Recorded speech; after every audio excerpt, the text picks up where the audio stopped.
Israel Hamas మధ్య ఉద్రిక్త పరిస్థితులు చల్లారడం లేదు. వరుసగా అటాకులు జరుగుతూనే ఉన్నాయి. గాజాపై భీకర దాడులను చేస్తూనే ఉన్నారు. శనివారం అర్ధరాత్రి నిరాశ్రయులకు ఆశ్రయం కల్పిస్తున్న పలు నివాసాలు, శిబిరాలపై ఎయిర్ ఫోర్స్ అటాక్ చేసింది. దాంతో ఖాన్ యూనిస్లో 29 మంది, ఉత్తర గాజాలో 48 మంది, జబాలియాలోని శరణార్థి శిబిరంలో 26 మంది మరణించారని ఆరోగ్య మంత్రిత్వ శాఖ ప్రకటించింది.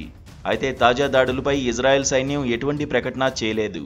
గురువారం రాత్రి నుంచి శుక్రవారం ఉదయం వరకు చేసిన ఈ దాడుల్లో 93 మంది మృతి చెందినట్లు అక్కడి ఆరోగ్య మంత్రిత్వ శాఖ వెల్లడించింది.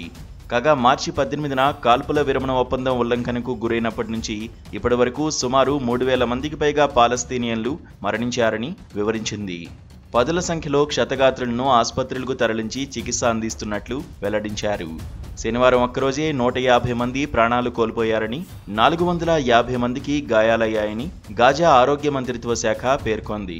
అంతకుముందు దక్షిణ గాజాలోని ఖాన్ యూనిస్, దేర్ అల్బలా నగర శివార్లపై వైమానిక దాడులు చేసింది ఇజ్రాయిల్.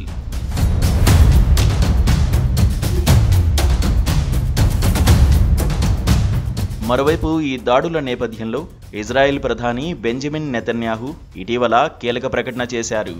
కాల్పుల విరమణ ఒప్పందం కొనసాగింపునకు హమాస్ అంగీకరించిన కారణంగానే దాడులను తీవ్రం చేసినట్లు చెప్పారు. గాజాలో హమాస్ వద్ద ఉన్న తమ బందీలను విడుదల చేయడానికి పదే నిరాకరిస్తోందని పేర్కొన్నారు. అమెరికా ప్రత్యేక రాయబారి స్టీవ్ విట్కాఫ్ ప్రతిపాదించిన కాల్పుల ఒప్పందం కొనసాగించడాన్ని తిరస్కరించిందని చెప్పారు. ఈ నేపథ్యంలోనే దాడులకు ఆదేశించామని ఇజ్రాయెల్ ప్రధాని నెతన్యాహు అన్నారు. యుద్ధం లక్ష్యాలను సాధించడానికి గాజాలోని హమాస్ స్థావరాలే లక్ష్యంగా ఇజ్రాయెల్ సైన్యం దాడులు చేస్తోందని పేర్కొన్నారు.